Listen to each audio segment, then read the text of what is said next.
여러분 하나 물어보겠습니다. 지난 2달 동안 어떻게 사셨습니까? 3월달 어떻게 사실 거예요? 하나님의 은혜로 살게요. 하나님의 은혜로 살아야 될 줄로 믿습니다.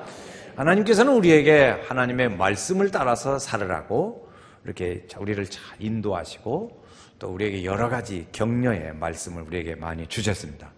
하나님께서 하나님을 중심으로 이렇게 잘 살으라고 우리에게 늘 가르쳐 주시고 이렇게 하시는데 그 중에 어떻게 하면 잘 살까 하고 그 방법을 우리에게 가르쳐 주셨어요. 그것이 하나님의 말씀입니다. 하나님의 말씀. 하나님이 말씀을 주셨는데 그 말씀을 포괄적으로 하지 않고 오늘은 좀 더 좁게 그 말씀을 주셨는데 그게 뭐냐면 십계명이라는 하나님의 말씀을 주셨어요. 그래서 그 말씀을 따라서 우리로 하여금 믿음 생활을 잘하고 살도록. 그래서 믿음 생활을 잘하고 그 어떻게 하면 그 말씀대로 살 때 하나님의 축복과 은혜가 있게 된다 하는 것을 쭉 가르쳐 줬어요.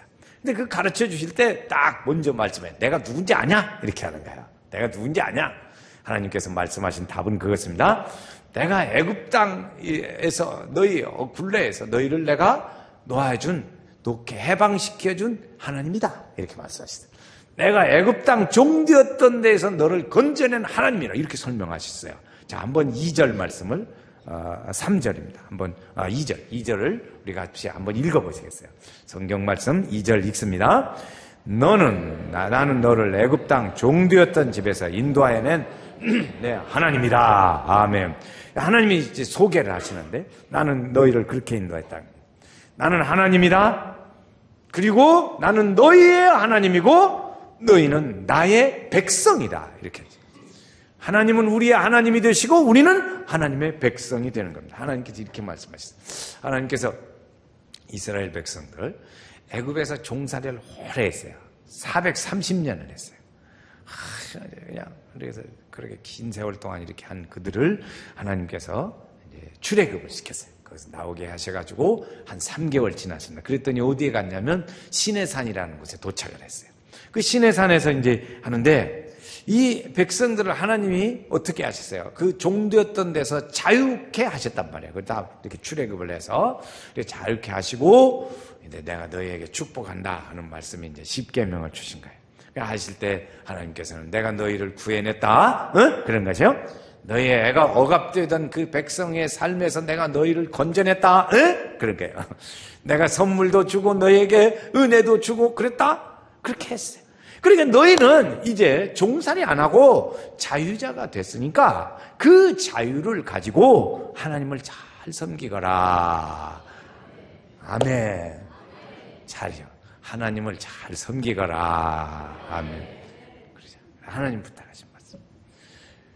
그런데 이 사람들은 430년이란 긴 세월 동안을 종살이를 해가지고 그들의 생각과 언어와 생활 행동과 습관이 다 거기 종살이 하는 걸로 꽉 쩔어 있어요.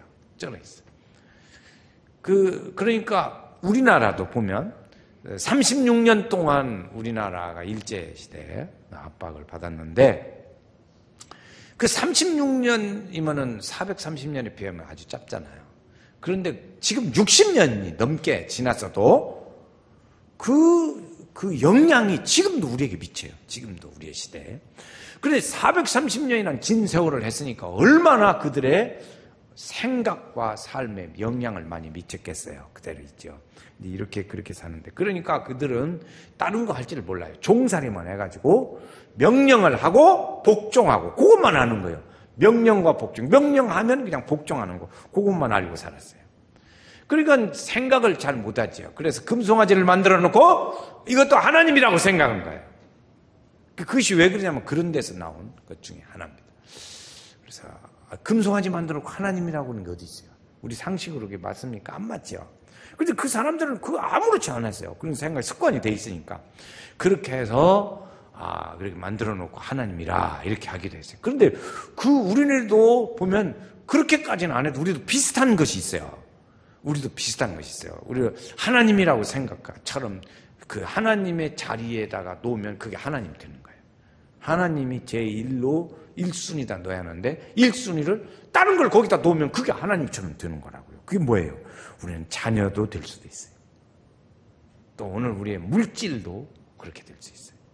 또는 우리는 명예라든지 권력이라든지 이런 것, 또는 우리의 지식 이런 것을 하나님의 제1자리에다 놓아야 하는데 그 자리에 하나님의 자리에다 놓으면 그것이 이스라엘 백성들이 금송아지를 놓고 하나님 자리에다 놓고 그러니까 하나님이라 하는 것도 똑같아요.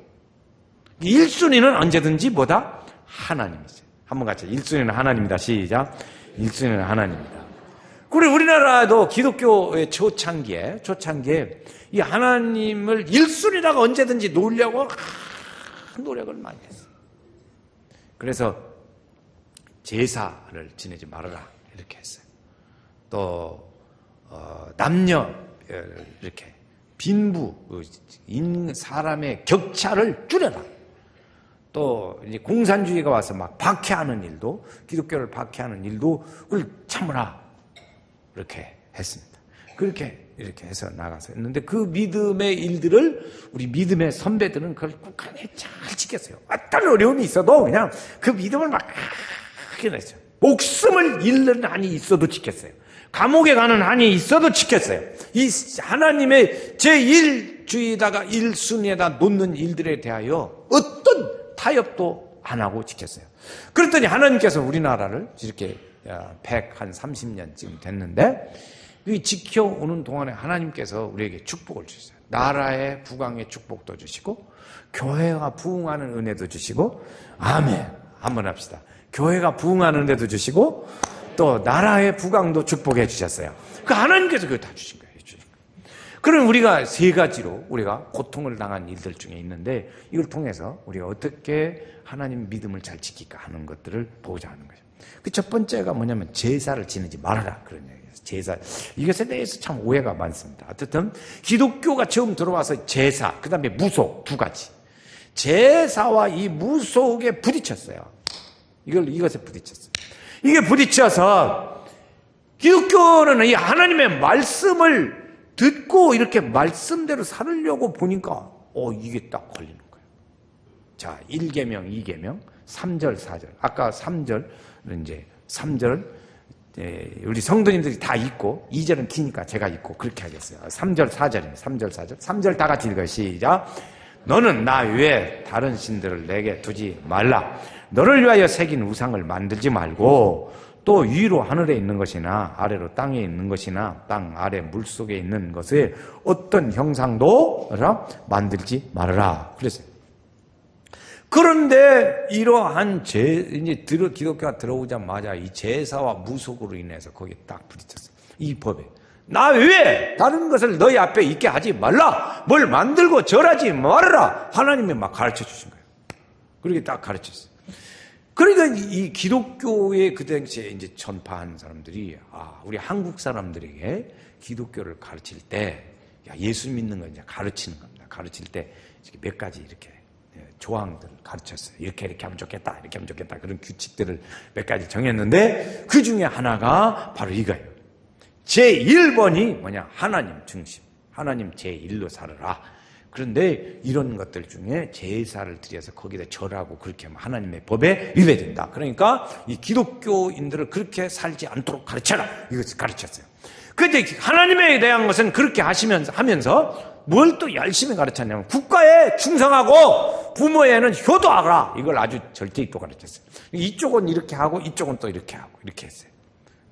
그것이 하나님의 법에 위배되니까 그 말씀을 따라 살기 위해서 이건 하지 말고 이것은 열심히 하거라. 그게 뭐예요? 나라에 충성하고 부모님께 효도하고 그거 하라. 이렇게 한 거지.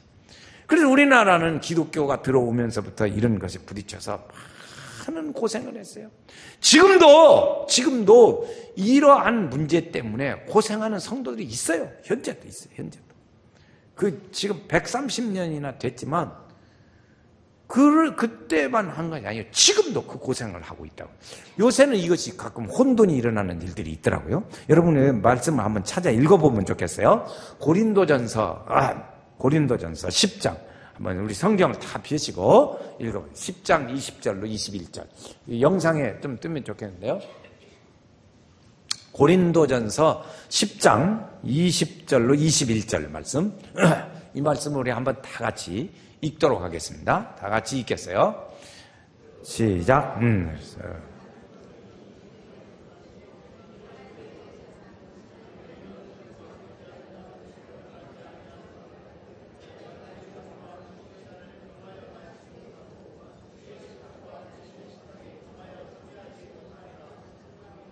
이제 지금 좀 마음은 안 들지만 그냥 넘어가겠습니다. 그래서 거기 이제 보면 이방인이 제사하는 거 어디다 한다고 그랬어요? 귀신에게 한다고 그랬어요. 그러니까 이방인의 제사는 그걸 하지 말아라 그런 거지요. 그렇게 하면 안 된다는 거죠.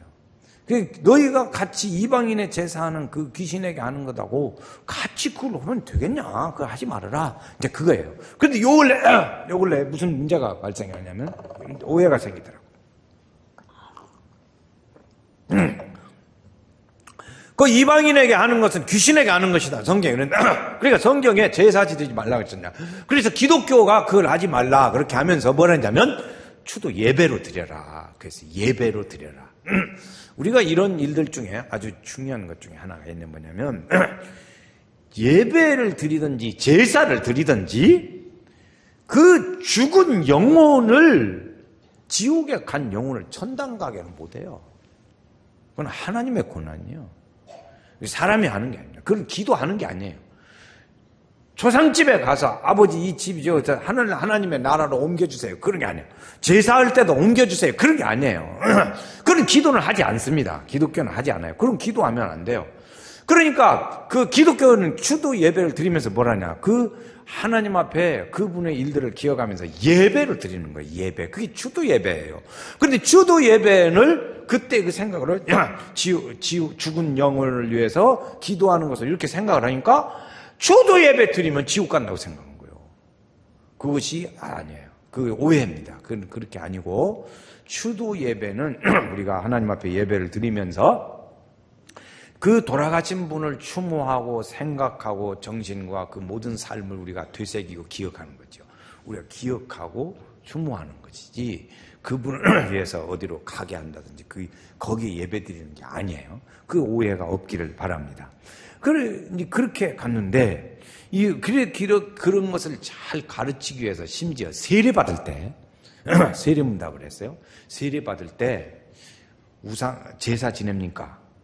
그거 만들고 거기다 절하고 그럽니까? 물어봤어요. 그러면 그렇게 합니다. 그러면 세례 안 줬어요.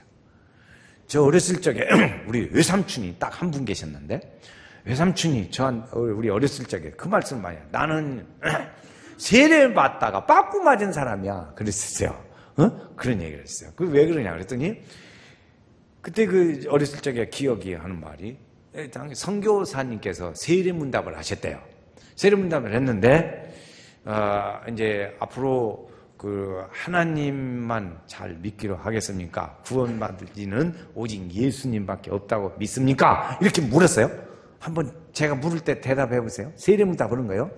오직 구원할 이는 예수님뿐인 줄로 믿습니까? 아멘 못 오는 사람은 세례문답 빠꾸 맞는 거예요. 우리 외삼촌 같이. 그 당시 빠꾸 맞았대요. 그래서 왜 그러냐 그러니까 꼭 예수만 믿어야 합니까? 그렇지 않고도 구원의 길이 있다고 생각합니다. 그렇게 했대요 그때. 네? 지금도 그런 사람들 가끔 있어요. 종교다원주의. 그래가지고 선교사가 빠꾸 했대요. 그래가지고 저쪽에 그 얘기를 하셔요. 나는 세례 받다가 빠꾸 맞았어. 여러분 빠꾸 맞는 일 없기를 바랍니다. 네? 그렇게 했어요. 그때 조항이 이제 그런 걸 물어봤고요. 세례 받을 때 물어봤고 술 마십니까? 물어봤어요. 마시지 마라 그 술. 그래요. 담배 피우십니까? 그랬어요. 또 이제 네 번째 마약을 마십니까? 그랬어요. 다섯 번째 첩이 있습니까? 물어봤어요. 5가지를 물어봐가지고 그 중에 하나 걸리면 퇴짜했어요. 얼마나 이렇게 그 사회를 맑고 건강하게 하는 거죠. 다시 해볼까요? 여러분 여기서 이런 일에 걸리지 마세요. 한 가지도 걸리면 안 됩니다. 걸리면 안 돼요. 세례 받을 때 제사를 지내십니까? 거기 절하고 그럽니까? 그 얘기요. 그 다음에 술 마십니까? 담배 피우십니까? 마약 마십니까? 부인을 둘 뒀습니까? 이거 물었어요. 제가 그러잖아요. 목회 초년에 어떤 동네 유지를 전도했어요. 그런데 저보고는 말이에요. 그때 이제 젊으니까, 아, 젊은 사람이 알만한데 그래요.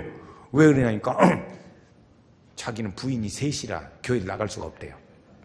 그분은 무슨 생각을 하시냐면, 나는 불쌍한 여자를 후처로 맞이해서 그 사람 되게 먹고 살게 해준 거야. 그러니까 난 좋은 일 했다. 이렇게 생각하고 자부심을 가지고 사는 분이에요. 거기서 아들이 열하나요. 그런데 그렇게 생각하는 분에게 가서 예수 믿자고 하니까 그분도 그건 알더라고. 내가 부인이 여럿이라 하나님 앞에 갈 수가 없다는 걸. 그때 그 퇴짜 맞고 그런 일이 있으니까 들었는가 봐. 그래가지고 젊은 사람이 알만한데 나보고 교회 나오라고 그래요. 나는 안 된다니까. 부인이 셋이라고. 그렇게까지 엄하게 했습니다. 그래서 후대에 이 기독교의 이런 일들을 대해서 기록하기를 어떻게 기록했냐면, 교회는 한국 사회에 아주 도덕을 진흥시켰고, 이 사회에 청정제 역할을 했다. 이렇게 했어요. 아멘. 아멘 좀 한번 합시다. 아멘. 좀 크게 하면 안 돼요? 지옥 갈 일이에요? 아멘 하면? 아멘. 주님만 사랑합니다. 주님만 사랑합니다. 예수님만 언제나 사랑합니다. 할렐루야. 네. 그래서요, 그 첫 번째 그 어려움을 무릅쓰고 그걸 기독교 같이 이렇게 나갔어요. 왜 그래요? 하나님 말씀 따라 살려고. 그것도 1계명, 2계명 그거 지키려고. 오늘의 핵심은 그 1계명, 2계명입니다. 두 번째는요, 무슨 일을 했냐면 신분을 철폐하는 일을 기독교가 이 사회에 공헌을 많이 했어요. 기독교가 처음 들어와서 이제 중국이 기독교가 들어왔고 일본이 들어갔어요. 우리나라보다 먼저 들어갔어요. 그 다음에 한국이 들어왔어요. 들어오는데 그쪽에서 보니까 많이 부딪히고 어려움이 많아요. 근데 한국에서 제일 많이 기독교가 부딪혔어요. 그래서 이 지역에 그때 들어온 것이 뭐냐면 감리교가 들어왔고, 그 장로교 중에 남장로교, 북장로교 이 두 장. 이제 미국이 넓으니까 그렇게 들어왔어요. 그런데 그 세 이제 선교 단체가 이렇게 특별히 들어왔는데, 이들이 같은 지역에서 막 전도하면 서로 이제 불미스럽단 말이에요. 그러니까 나눴어요. 우리나라를 이제 이렇게 경기도와 이제 충청도, 여기는 감리교가 맡아서 전도를 해라, 이렇게 가르쳐줬어요. 지역을 정해주고, 호남 지역은 남장로교회가 맡아서 해라. 그리고 이제 경상도 쪽에는 북장로교회가 맡아서 해라. 그렇게 가지고 그 사람들은 그곳에만 전도를 하니까 서로 부딪히질 않았어요. 이제 그 일들을 이렇게 잘 했습니다. 그때 할 때마다 뭘 가르쳐 주냐면, 공통적으로 가르친 게, 교회는 자치적으로 교육도 하고 자치적으로 모든 경제적인 재정적인 문제를 자치적으로 해결하라. 그리고 살아가는 때 교회 사람들이 모여서 여러 가지 문제가 생기면 자치적으로 해결하라. 그래서 자치적으로 모든 일을 하도록 처음부터 그걸 가르쳤어요. 그래, 한국의 기독교는 처음부터 그 독립심이 강해. 혼자 할 수 있는 능력. 여러분, 애기들 그렇잖아요. 혼자서도 할 수 있어요. 혼자서도 옷을 입어요. 그렇잖아요. 그 혼자서 할 수 있도록 그렇게 교회가 잘 가르쳐요. 그러다 뿐만 아니라, 그때 그 선교를 할 때 권면하는 것이 두 가지가 있었는데, 하나는 그 상류층의 사람들보다 하류층에 있는 사람들에게, 과와 과부 이런 사람들에게 하나님 전도를 해라. 그렇게 가르쳤어요. 그걸 권면을 했습니다. 그래서 노동계층의 사람, 두 번째는 하류계층의 사람들에게 복음을 전파하라. 그래가지고 그 일을 열심히 했습니다. 그래서 이런 계층의 사람들에게 들어가서 접하기가 쉽잖아요. 우선 만나기가 쉬워, 그런 사람들은. 그래서 열심히 거기서 한글도 가르치고 그 지식을 깨우쳐줬어요. 이 지식을 깨우쳐서 깨우게 했어요. 그래, 기독교가 들어간 동네마다 이 지금에 와서는 그 동네가 발전했어요. 지금 다 보면 그래요. 그래, 들어가서 깨우치고 하니까 지식이 깨어났지요. 그래서 많이 배우니까 머리 좋은 사람은 가서 의대 가서 의사도 되고, 사람들의 병도 고쳐주고, 또 법관도 되기도 하고, 사회 공직자로 공직자로 공무원이 되기도 하고 이런 사회 일들에 이제 끼어들기 시작한 거예요. 그러니까 점점 그 사람들이 발전해가지고 사회가 평준화가 되기를 시작하는 거예요. 이렇게. 그러니까 얼마나 이 사회에 좋은 일이에요. 여러분, 저는 우리나라가 이렇게 세계에 갑자기 이렇게 우리나라가 빨리 다른 나라보다 빨리 발전할 수 있었던 것은요, 우리나라 지금요, 중학교는 의무교육이고, 고등학교는 누구나 다 가는 것이고, 대학도 보편화되어 있잖아요, 지금. 사람이 모자란데요. 대학의 학생 수가 모자래. 그런 판이에요. 그러니까 우리나라의 그 고등교육을 많이 국민들이 받으니까 이 머리가 깨니까 빨리빨리 발전하지. 훨씬 빠르지. 그렇지 않겠어요? 그래서 다른 나라는 그래 않거든. 저쪽 아프리카나 이런 데 가보면 그렇게 하니까 안 되니까 그렇게 해서 우리나라가 이제 계층 구조가 빨리 타파되기 시작을 한 거예요. 이런 일들이 있습니다. 무어 선교사라는 분이 백정동네, 우리나라 백정하면 쌍놈으로 가르쳤죠. 백정동네에 가서 복음을 전했어요. 그 백정동네에 가서 그 하류층의 사람들에게 복음을 전해서 그 사람들이 주로 모여서 예배드리는 교회가 있었어요. 그게 서울에 있는 승동교회라는 교회예요. 그 사람들은 다 그런 부류의 사람들만 모여온 거예요. 그냥 너도 나도 그냥 그래. 우리나라 현대 지금은 그런 교회가 있다더라고. 가정부들만 모여서 예배드린다. 야, 주인하고 가정부가 같이 여기 가서 예배드리니까 자존심 상해서 안 된다. 우리끼리 모이자. 그런 데도 있다고 그래. 그냥 들은 얘기야.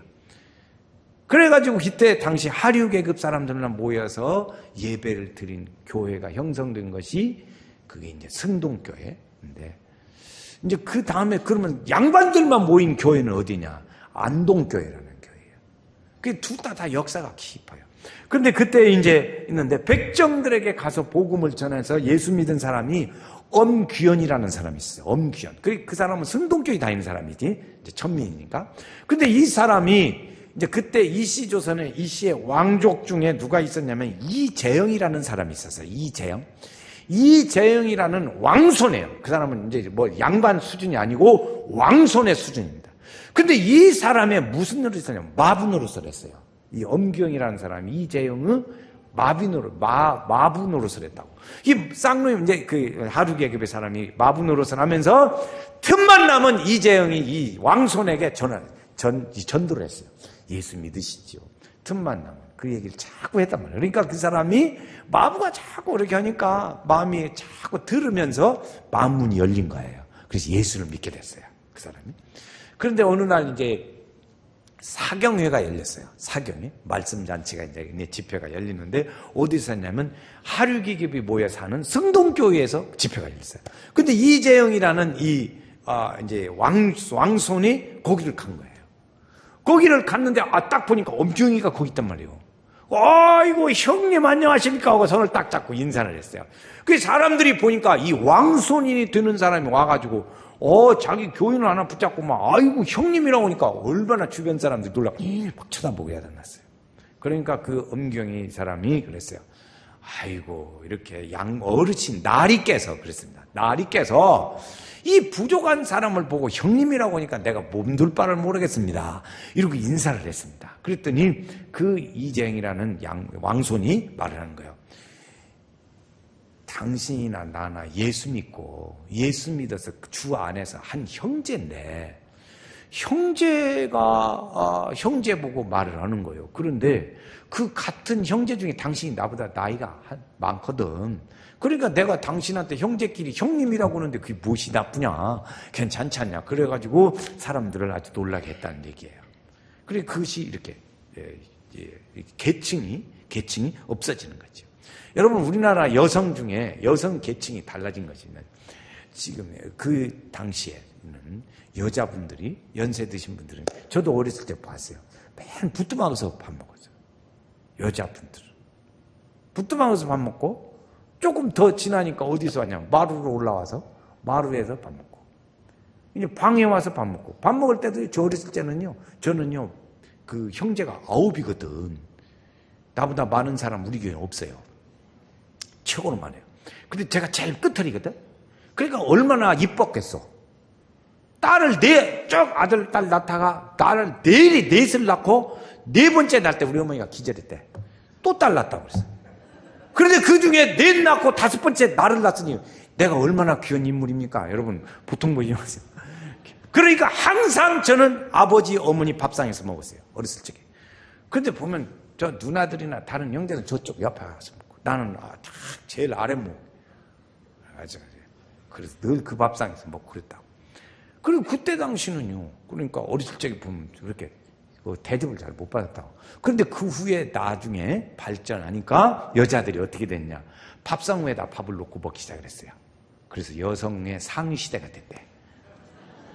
감이 안 돌아요? 그 여성 상위 시대가 됐다는. 그 하나님 은혜 감사해야 돼요. 그래서 참 그렇잖아요. 그래서요, 그렇죠. 이런 거지.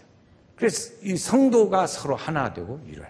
몸같이 친밀하고 마음조차 하나 되어 우리 주님 크신 뜻을 지성으로 준행하세. 할렐루야. 이게 계층이 맞았어요. 세 번째는요, 뭘 일을 했냐면 기독교가 신사참배를 반대했어요. 이것 때문에 고생을 많이 했죠. 일본 사람들이 우리나라에 들어오면서 이제 자기들 신당, 천왕이잖아요. 자기들 왕은 천왕. 그 신으로 생각한단 말이에요. 천왕을 신으로 생각하잖아요. 그러니까 거기다 다 들어오는 거예요. 또 있어요. 전사한 분들의 이렇게 신장 모아놓고, 영웅령을 모아놓고, 거기다 그게 신사예요, 신사. 우리나라에도 대통령이 거기 가서 절했다면 뉴스 타고 시끄러요. 우리나라 대통령도 가도 거기 신사 가서 이거 절 안 해요. 그만큼 그들의 신전인데 우리는 반대하거든. 지금 우리는 그렇게는 않습니다. 근데 그 사람들이 우리나라에다가 곳곳에다가 일본 사람들이 사는데 조그만씩 거기 신당을 만들어 놨어요. 그 신당을. 그래 이제 그러다가 나중에 남산에다가 아주 본부를 만들었어요.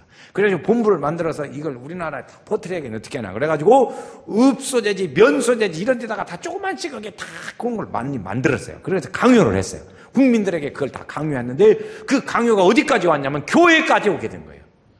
하나님은 1등을 하지 말고 신을 섬겨라. 이 신사참배입니다. 신사참배. 그걸 하라는 거죠. 그때 그 신사참배를 이제 기독교도 많이 한 데도 있고 안 한 데도 있는데 그 중에 천주교가 타협을 했어요. 신사참배 다 했어요. 감리교, 거기도 신사참배 했어요. 근데 안 한 데가 있어요. 안 한 데가 어디 있냐면 침례교. 침례교가 안 해가지고 침례교 교단이 싹 없어지기도 했어요. 그 막 강제로 없앤 거지. 그럼 우리 기독교는, 장로교는 어떻게 했냐? 장로교는 이쪽에 호남 지역이잖아요. 호남 지역에 복음을 전했는데 호남 지역에서 학교를 많이 세웠다고요. 군산에도 세우고 전주에도 세우고 광주, 목포, 순천 이런 데다가 기독교 학교를 세웠어요. 그래서 지금도 그 학교들이 다 있는데 그때 우리는 하나님을 믿지 말고 하나님보다 거기다 절하나 이렇게 하니까 우리는 그걸 안 하면 안 했지. 그건 하나님을 버리는 건 못하겠다. 그래가지고 그걸 안 했어요. 거부했어요. 기독교가 거부했어요. 호남 지역에. 호남 지역에 기독교가 거부를 해가지고 학교를 문을 닫았어요.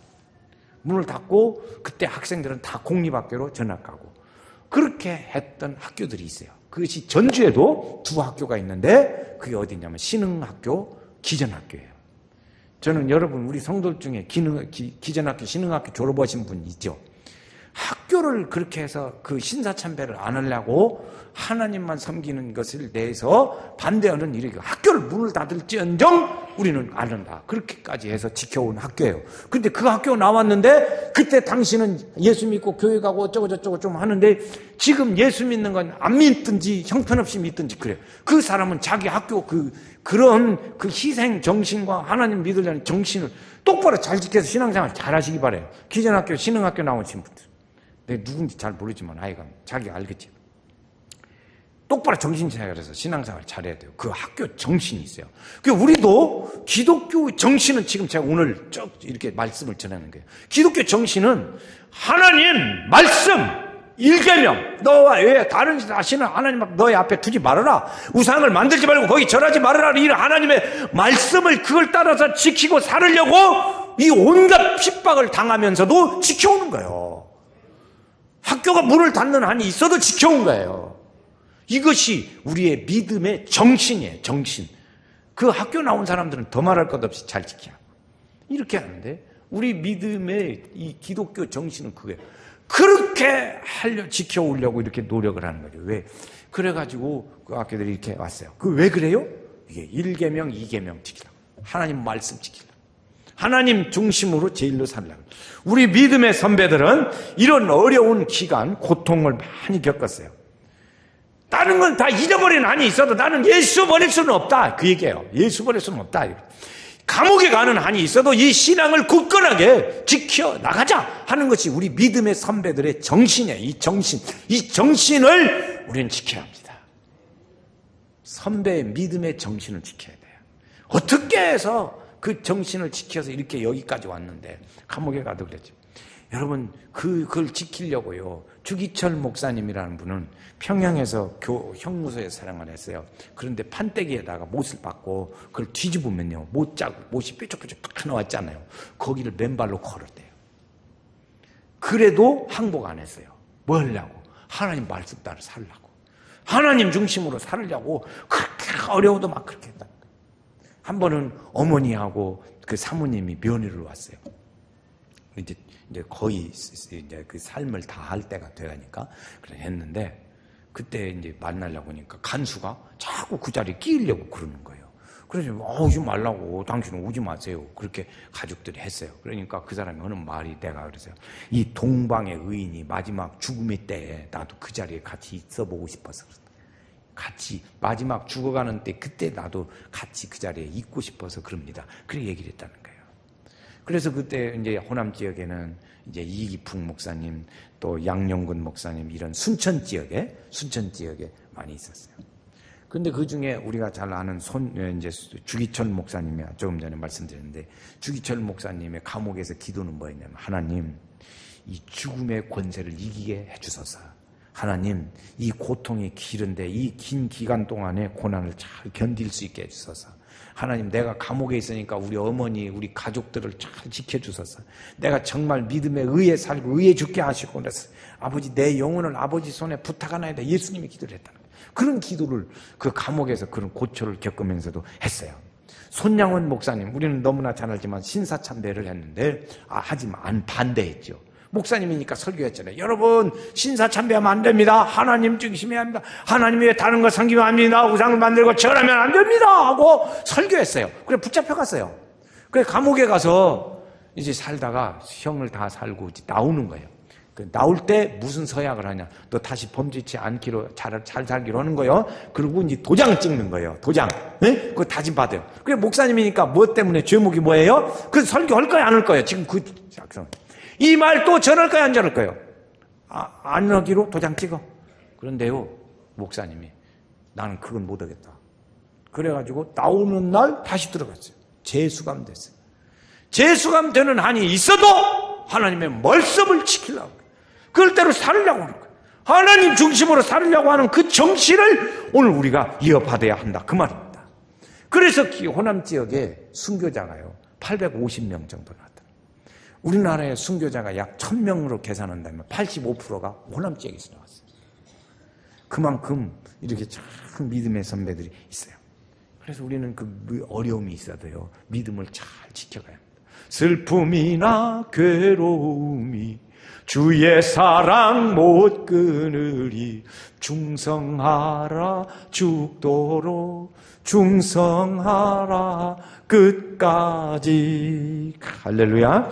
그래서 그 마음이 어디서 있었을까? 그러요. 어떻게 그런 마음이 있었을까? 두 번째 이유는 우리 마음속에 나는 죄인이고 하나님 앞에 부족하고 나는 죄인이라는 생각을 가졌어요. 그래서 그 마음을 회개하는 거예요. 하나님 나는 죄인입니다. 하나님 내가 주님 앞에 회개합니다. 나를 구원할 이는 오직 예수밖에 없습니다. 나를 구원할 이는 오직 예수 그 한 분입니다. 그것을 확실히 믿고 있었다는 거죠. 확실히. 그것 때문에 그런 어려움을 겪으면서도 다 이러는 거예요. 사람들이 하류계층의 사람들을 전도해서 평등하고 그 사람들이 커서 성장해서 교사도 되고 이렇게 해서 가르치고 그런 일들을 했어요. 끌어가는데 한국 교회의 한국 사회의 근간을 이루는 교회가 그랬어요. 우리에게 그 하나님 일을 도와달라고. 하나님은 그런 사람을 도와주세요. 여러분 믿음으로 살려고 노력하고 하나님 말씀 따라 그게 1계명 2계명 그거 지키려고 우리 한국의 기독교는 그 많은 고생을 한 거예요. 그것을 이어받은 우리가 그걸 함부로 하면 안 돼요. 주일 하나 지키는 것 가지고 힘들어하면 안 돼요. 그렇죠? 그거 주일 하나 그 예배 시간 좀 지키는 거 그것을 지키는 감옥 가면 그 사람들은 다 어떻게 뭐라고 그랬어? 너 지킬래 안 지킬래? 그러면 어떻게? 그 믿음의 그 정신을 이어받은 우리의 계통의 이 성도들은 우리 성도들은요 연세교회 성도들은 특별히 그걸 확실하게 지키고 그 정신을 계승해서 믿음으로 잘 살아야 될 줄로 믿습니다. 날 구원하신 예수를 영원히 찬송하겠네.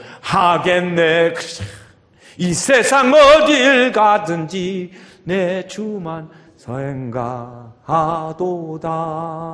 할렐루야. 그 믿음이요.